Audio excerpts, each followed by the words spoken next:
இந்த 24 மணி நேரத்தில் மொத்தத்தில் சொல்ல போனால் நவக்கிரகங்கள் தான் நம்மளை எல்லாரையும் வழி நடத்திட்டு இருக்கு. உண்மையாக இல்லையா? அது நவக்கிரகங்கள் தான் வழி நடத்திட்டு இருக்கு. 9 கோள்கள். இதில்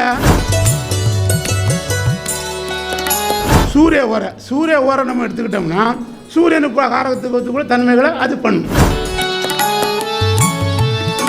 இப்போ அடுத்ததாக பார்த்தீங்கன்னா வாழ்க்கையில் பணம் அப்படிங்கிறது எல்லாத்துக்கும் ஒரு ரொம்ப அவசியமான ஒரு விஷயமாக போச்சு. ஏன்னா பணம் இல்லை அப்படின்னா நம்ம எந்த ஒரு காரியத்தையும் நம்மளால் செய்ய முடியறதில்லை. ஒரு டீ கடைக்கு போனாலும் டீ குடிக்கிறதுக்கு காசு வேணும். அப்போ ஒருத்தர் பணமே சம்பாதிச்சாலும் அந்த பணத்தை கரெக்டான முறையில் பாதுகாக்கணும். அது எந்த நேரத்தில் எப்படி செஞ்சால் சில வாழ்க்கையில் வெற்றியை காணலாம் அப்படிங்கிறத நம்ம அந்த ஹோரையை வச்சு பயன்படுத்தி இந்த பணம் தரும் யோகமெல்லாம் அந்த ஹோரையில் எப்படி நம்ம பயன்படுத்தலாம் அப்படிங்கக்கூடிய அற்புதமான விஷயத்தை பணம் தரும் ஹோரையின் பலன்கள் எல்லாம் என்ன அப்படிங்கிறதுக்காக நம்முடைய மாணவர் முதல்ல இன்றைக்கி தான் மேடை பேச்சு அப்படிங்கிறது இன்றைக்கி தான் பேசுகிறாரு. இது கன்னி பேச்சு. இந்த பணம் தரக்கூடிய ஹோரையின் யோகம் என்ன அப்படிங்கிறதுக்காக பேசுவதற்காக நாகர்கோயிலிருந்து வந்திருக்கக்கூடிய நம்முடைய அன்பு மாணவர் அருள்முருகன் ஐயா அவர்களை மேடைக்கு வரும்படி அன்புடன் வருகன்னு அன்போடு வரவேற்கிறோம். இவருடைய முதல் பேச்சு கன்னி பேச்சுங்கிறதுனால நம்முடைய சரவணபவ ஜோதிட அறிவாலயத்தின் சார்பாக அவருக்கு ஒரு மரியாதை நிமித்தம் நம்ம பண்ணிடலாம். தங்கப்பாண்டியன் ஐயா அவர்களையும் மேடைக்கு வரும்படி அன்புடன் அழைக்கிறேன். நம்முடைய நட்சத்திர ஜோதிடர் பாலமுருகன் அண்ணா அவர்களை மேடைக்கு வரும்படி அன்போடு வரவேற்கிறேன்.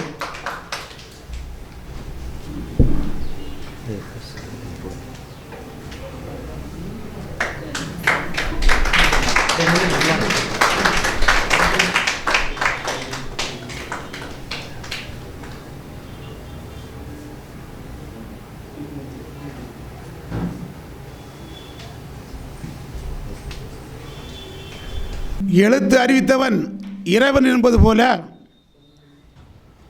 நமக்கு இந்த கலையை கற்றுத்தந்து கொண்டிருக்கின்ற என்னுடைய குருநாதர் மரியாதைக்குரியும் போற்றுதலுக்குரிய பரணி பாரதிய ஐயா அவர்களை வணங்கி சிறப்பாக நடைபெற்று கொண்டிருக்கின்ற இந்த திருச்செந்தூர் முருகப்பெருமான் ஆசியோடும் என் தாய் குலசை முத்தாரம்மன் ஆசியோடும் நவக்கரங்களையும் பஞ்சபூதங்களையும் வணங்கி இந்த 23வது கருத்தரங்கிற்கு வருகை தந்து பல ஜோதிட கருத்துக்களை நமக்கு அள்ளித்தர காத்திருக்கின்ற இந்த ஜோதிட பெருமக்களை வருகவரென வரவேற்று அவர்கள் வணங்கி என்றோடு கூட பயிற்றுக் கொண்டிருக்கின்ற இந்த ஜோதிட மாணவர்களுக்கும் சக தோழர்களுக்கும் என முதற்கன வணக்கத்தை தெரிவித்துக் கொள்கிறேன். இன்னைக்கு காலகட்டத்தில் காசு பணம் துட்டு மணி தான் எல்லா இடமும் இருக்கும். நாம் எல்லாருமே ஜெயிக்க விரும்பமா தோக்க விரும்பமா? முதல் சொல்லுங்கள். ஜெயிக்க தான் விரும்பும். ஜெயிக்கனா என்னது? விரும்பினா ஜெயிக்க என்னது? நல்ல பணம் இருக்கணும், வசதி இருக்கணும், வாய்ப்பு இருக்கணும். இதெல்லாம் இருந்தால் தான் இப்போ ஜெயிச்சதாட்டு இந்த என்ன சமுதாயம் நமக்கு என்ன அங்கீகாரம் கொடுக்கும். அதானே? ஒரு கைத்தட்டுங்க, ஒரே ஒரு கைத்தட்டு. இப்போ ஏன் நீங்கள் கைத்தட்டுங்க சொல்லுங்கள்? ஏன் கைத்தட்டுறீங்க? நான் கைத்தட்ட சொன்னேன், நீங்கள் தட்டுறீங்க. நான் கைத்தட்ட சொன்னேன், அதனால தட்டுறீங்க, அப்படிதானே? அதே மாதிரி சில கருத்துக்களை இப்போ சொல்கிறேன், நீங்கள் அப்புறம் கேளுங்க. ஏன்னா 2 விஷயம் தான் நம்ம கூட்டமாக செய்ய முடியும். எதுனா ஒன்று கைத்தட்டது, என்னுடைய சிரிப்பு. புண்டாவையும் தனியாக இருந்து கைத்தட்டு இருந்தால் என்ன சொல்லுவான்? ரோட்டில் இருக்க நம்ம தனியாக இருந்து கைத்தட்டுனா மக்களை நம்ம சமுதாயம் ஏற்றுக்குமா? ஏற்றுக்க வச்சு பைத்தியக்காரன் சொல்லிடுவான். சிரிக்கிறது தனியாக இருந்து சிரிச்சுட்டு இருந்தால் லூசுன்னு சொல்லிடுவான். கூட்டத்தோடு இதை செய்ய முடியும். கைத்தட்டினால நம்ம என்ன செய்யும்? இதையும் கைத்தட்டத்தை காட்டுக்கு நல்லன்னு கேள்விப்பட்டிருக்கீங்களா? யாராவது பட்டிருக்கீங்களா? ஆமாம் இல்லை எதாவது ஒன்று சொல்லுங்கள். இல்லை ஆமானா ஆமாம், இல்லை இப்படி புது விஷயமா இருக்கு எங்களுக்கு தெரியாது ஐயா, நீ என்ன புது பொருளை உண்டு பண்ணுங்கன்னு அப்படியே சொல்லணும். கேள்விப்பட்டு கொண்டு வச்சலாம். அப்படி இருந்தேன்னா நம்ம ஏதோ போய் சொல்லிட்டு இருக்கோம் பிள்ளைங்க மாதிரி ஆயிடும். சரி, அடுத்தது வரும். பணத்தை நாம் எப்படி சம்பாதிக்கணும், அதை எப்படி பாதுகாக்கணுங்கிறதுக்கு வேண்டிதான் ஹோரையை பயன்படுத்தி நாம் எப்படி அதை சம்பாதிக்கிறோங்க பேச தான் வந்திருக்கோம். முதல்ல ஹோரைன்னா என்ன?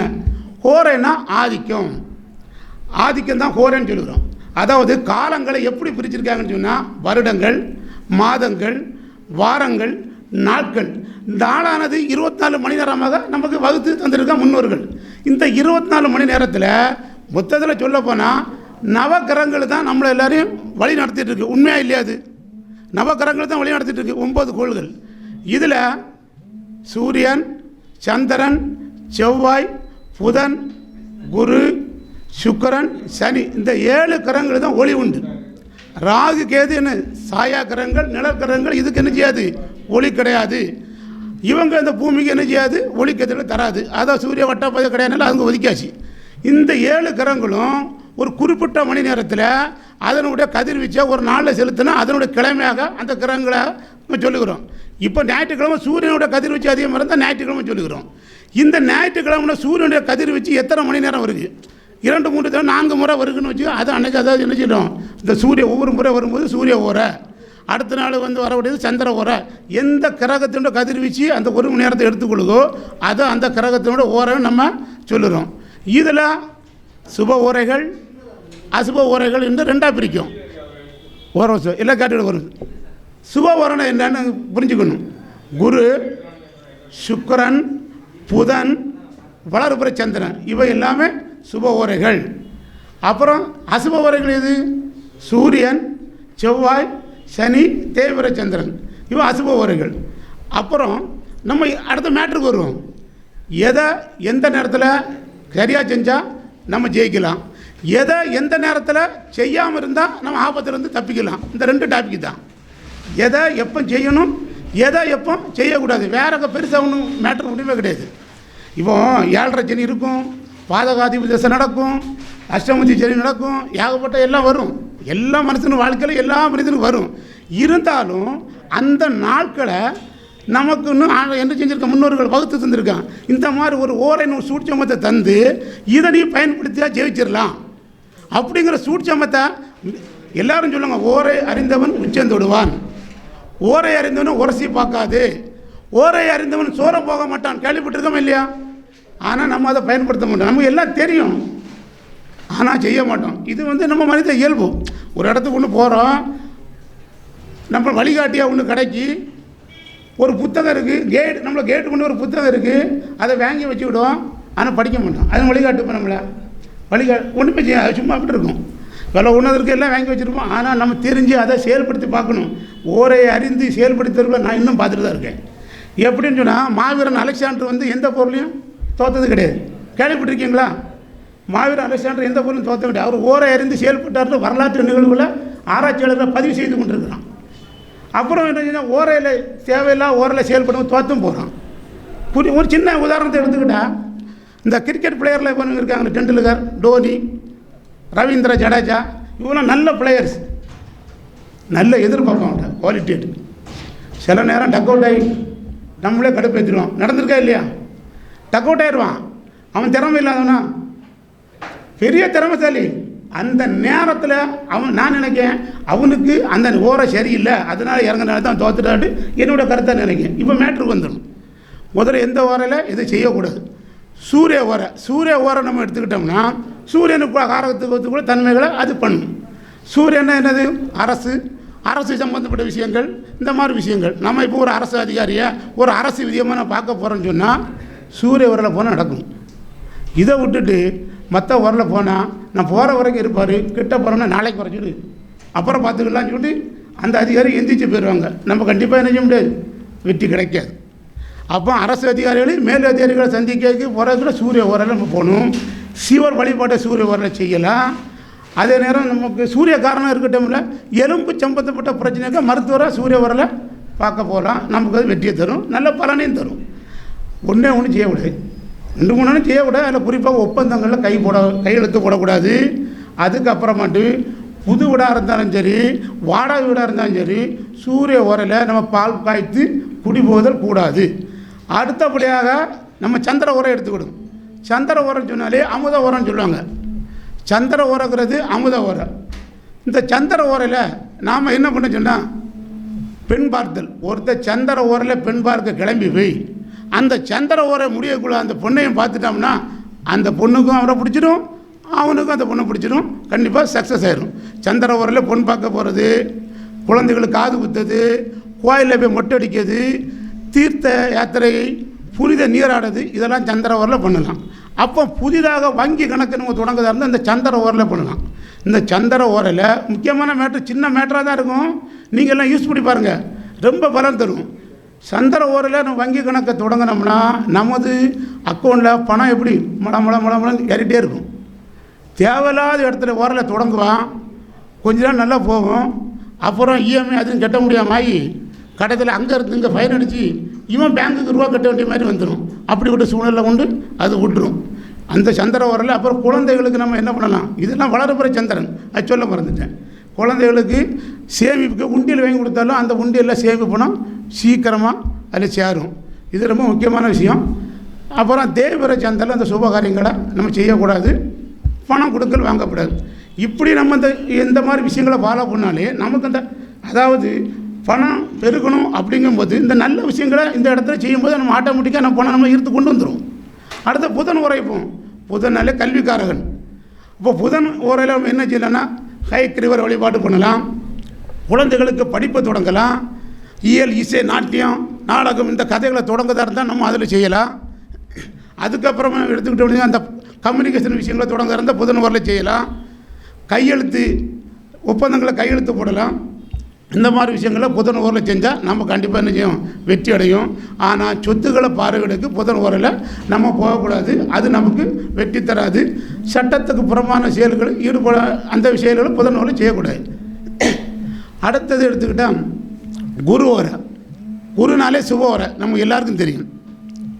இந்த குருவில் நம்ம தனச்சேர்க்கைக்குள்ளான விஷயங்களை எல்லாம் செய்யலாம், சுப காரியங்களை தொடங்கலாம், கல்யாண பேச்சுவார்த்தைகள் நடத்தலாம், இதுலேயும் பெண் பார்க்க போகலாம், ஆடை ஆபரணங்கள் சேர்க்கைகள் வீடுகள் வாங்குவது இந்த போன்ற விஷயங்களை இந்த குரு ஓரில் செஞ்சோம்னா அது என்ன செய்யும், குரு ஓரில் நம்ம வந்து ஆடை ஆபரணம் வாங்கும்போது அதை மேலும் மேலும் என்ன செய்யும், பெருகும். இப்போ குரு ஓரில் ஒரு விஷயங்கள் செய்யும்போது நமக்கு மேலும் மேலும் பெருகி இந்த செல்வம் பெருகும், கூட கொஞ்சம் அதிகமாக வரும். அதுமாதிரி நமக்கு கற்றுத்தந்த குருமார்களை நம்ம சந்திக்க போனால் இந்த குரு ஓரில் போய் பார்த்தோம்னா அவங்கள பார்க்கறதுக்கோ ஆசீர்வாதம் வாங்குறதுக்கோ இந்த குரு ஓரை வந்து கண்டிப்பாக அந்த குருமார்களோட ஆசீர்வாதம் நமக்கு பரிபூரணமாக கிடைக்கும். கோயில்களுக்கு போய் யானைகளுக்கு கரும்பு கொடுக்கறதுக்கு இந்த என்ன செய்யலாம், இந்த குரு ஓரையை நம்ம பயன்படுத்தலாம். ஒன்றும் செய்யக்கூடாது. குருகிட்ட ரொம்ப நம்ம கவனமாக இருக்கணும். குருனா கட்டும் கொடுப்பாரு, தப்பு செஞ்சால் அடியும் கொடுப்பார். அதை நம்ம புரிஞ்சுக்கணும். என்ன செய்வார்னா சட்டத்துக்கு புறமான விஷயங்களை செய்து அது மூலமாக சில விஷயங்களை நம்ம சேர்த்தோம்னா சில செல்வங்களை சேர்த்தோம்னா எவ்வளோ வேகமாக வந்தோ அவ்வளோ வேகமாக அப்படியே ரிட்டர்ன் போயிடும். எப்படி வந்தோ அப்படியே போயிடும். சட்டத்துக்கு புறம்பாக விஷயங்களை செய்து குரு ஓரில் நம்ம என்ன செய்யக்கூடாது, சில விஷயங்கள் ஈடுபடக்கூடாது. அதே மாதிரி குரு ஓரில் முக்கியமாக புதியவர்களை வீட்டுக்கு வந்தவர்களுக்கு புதியவர்களுக்கு விருந்து வைக்கவோ புதுமண தம்பதிகளுக்கு நம்ம என்ன செய்யக்கூடாதுன்னா குரு ஓரில் அழைச்சி முதல் விருந்து வைக்கக்கூடாது. இதை ரொம்ப கவனமாக எடுத்துக்கணும். குரு சுப ஓரை தானே, ஏன் விருந்து வைக்கக்கூடாது, ஒன்றும் செய்யக்கூடாது. குரு ஓரில் செய்யக்கூடாது. நம்ம முன்னோர்கள் சாஸ்திரங்கள் வகுத்து வச்சுருக்காங்க. அதை நம்ம கண்டிப்பாக இன்னும் ஃபாலோ பண்ணால் கண்டிப்பாக நம்ம வெற்றி அடைவோம். அடுத்த எடுத்துக்கிட்டால் சுக்கிர ஓரை. சுக்கிர ஓரைனா சுக்கிரனாலே எப்படி ஆடை ஆபரணங்கள் வீடு வாகனம். இப்போ ஒரு வீடு கட்டி விற்கக்கூடிய ஒருத்தர் தொழில் செய்யாருன்னு வச்சுக்கிடுங்க. அவர் சுக்கிர ஓரில் அந்த தொழிலை தொடங்கினார்னா 10 வீடு 15 வீடு 20 வீடு கட்டி பெரிய அளவில் செஞ்சு என்ன செஞ்சு அவர் வருமானம் பெருகணும். அது இந்த ட்ராவல்ஸ் வச்சு தொழில் பண்ணுவாங்க. அவங்க இந்த சுக்கிர ஓரையில் இந்த வண்டிகளை வாங்கி 5 வண்டி 10 வண்டி வாங்கினா மேலும் பெருகி பிற்காலத்தில் அவர் பெரிய ஒரு நிறைய வாகனங்களை வச்சு ட்ராவல்ஸ் வச்சு பெரிய ஆளாயிடுவார். வருமானம் அதிகரிக்கும். கால்நடைகள் நம்ம வீட்டுக்கு கால்நடைகள் பஸ்ஸுலாம் வாங்கி கூட்டு வரதா இருந்தால் இந்த சுக்கிர ஓரில் செஞ்சால் அந்த கால்நடைகள் பெருகி நமக்கு மிகப்பெரிய வருமானத்தை அந்த தரும். மெயின் மேட்ரு என்னென்னா சுக்கிரனாலே கலத்திரக்காரனுக்கு காதல் ரொம்ப முக்கியம் இல்லை. ஆனால் நீங்கள் இந்த சுக்கிர ஓரையில் ஒரு பெண்ணிட்ட காதலை சொன்னால் கண்டிப்பாக செக்ஸ் ஆகும். யாராவது ட்ரை பண்ணி பார்த்துட்டு சொல்லுங்கள். இல்லை ட்ரை பண்ணி பார்த்தவர்கள் நிறைய சொல்லியிருக்காங்க. சுக்கிர ஓரையில் ஒரு பெண்ணிட்ட காதலை சொன்னால் கண்டிப்பாக சக்ஸஸ் ஆகும். ஆடை விஷயங்கள் எல்லாம் நமக்கு அதிகப்படியாக பெருகும். ஆனால் இந்த சுக்கிர ஓரையில் ஒன்றே மட்டும் செய்யக்கூடாது. என்ன செய்யக்கூடாதுன்னு சொன்னால் நகை இரவல் கொடுக்கக்கூடாது. பணம் யாருக்கும் கடன் கொடுக்கவே கூடாது. 2 விஷயம் இதில். அதுக்கப்புறம் முத நம்ம வீட்டுக்கு யார் வந்திருக்காங்களோ அவங்களுக்கு அன்னைக்கு அசைவ விருந்து படைக்கக்கூடாது. சுக்கிர ஓரையில் யாராவது முத நம்ம வீட்டுக்கு வந்தால் அசைவ விருந்து படைக்கக்கூடாது. அதே மாதிரி யாராவது இறந்த விஷயங்கள் கேட்க போகிறதா இருந்தால் நம்ம என்ன செய்யக்கூடாது, சுக்கிர ஓரையில் போகக்கூடாது. செவ்வாய் ஓரை இடையில விட்டுட்டேன், திரும்ப செவ்வாய் ஓரை சொல்லலை. செவ்வாய் ஓரையில் நம்ம என்ன செய்யலாம்னா நிலம் வாங்குவது விற்பதை பற்றி நம்ம என்ன செய்யலாம், பேசலாம். இரத்த தானம் செய்யலாம். 2வது என்ன செய்யலாம், பங்காளி கூட அந்த சொத்துக்கள் பங்கீடுகள் இருக்கலாம், இதை பற்றி நம்ம பேசலாம். ஆனால் அந்த பங்கு வைக்க பேசக்கூடிய சமயத்தில் வீண் விவாதமோ ஏதோ பேச்சு வர மாதிரி இருந்தால் மெல்ல நைஸாக கலந்துடணும். பூரா அது பெரிய தகராறாகி கலவரமாக உண்டாயிரும். வீண் விவாதங்களை செவ்வாய் உரம் செய்யக்கூடாது. செவ்வாய் உரலை ஒன்றே ஒன்று செய்யக்கூடாது. என்னென்னா கடன் வாங்கவே கூடாது. செவ்வாய் உரலை கூட இருக்க நம்மகிட்டே கடன் வாங்கிட்டோம்னா கடைசி வரைக்கும் நம்ம வரும் எல்லாம் செய்யும், அவனுக்கு கடன் கொடுக்க மாட்டோம். பணம் வரும் ஆனால் அவனுக்கு கடன் கொடுக்க முடியாது. அதே மாதிரி செவ்வாய் உரலை என்ன பண்ணோன்னா வங்கியில் நமக்கு கடன் இருக்குல்ல, ஒரு கடன் தொகையை செவ்வாய் உரலை நம்ம செலுத்தணும்னா அந்த கடன் என்ன செஞ்சிடும், முற்றிலுமாக கொஞ்சம் கொஞ்சமாக முழுமையாக நம்ம கடன் என்ன செஞ்சிடும், அடைஞ்சிரும். செவ்வாய் உரலை இந்த ஒரு விஷயத்தை நம்ம ஃபாலோ பண்ணோம். தீராத நோய்க்கு செவ்வாய் உரலை நம்ம மருத்துவரை சந்தித்து ஒரு மருந்து எடுத்துக்கிட்டோம்னா அந்த நோய் வந்து நமக்கு சீக்கிரம் குணமாகி நல்ல பரிபூரண குணத்தை தரும். செவ்வாய் உரலை அதுக்கப்புறம் கொடுத்த பணத்தை செவ்வாய் உரலை போய் கேட்க போகக்கூடாது. ஒருத்தர் ரூபா வாங்கியிருக்கேன்னு சொன்னால் செவ்வாய் உரலை போய் வட்டி கொடுத்தா கடன் கொடுத்தா வசூல் கொண்டு போனால் அங்கே வம்பு வழக்கு சண்டை க்ளீனாக வந்துடும். அதுக்கப்புறம் எடுத்துகிட்டு நம்ம சனி உரலை. சனி உரலை நம்ம என்ன வச்சுன்னா, சனின்னா கர்மகாரகன்.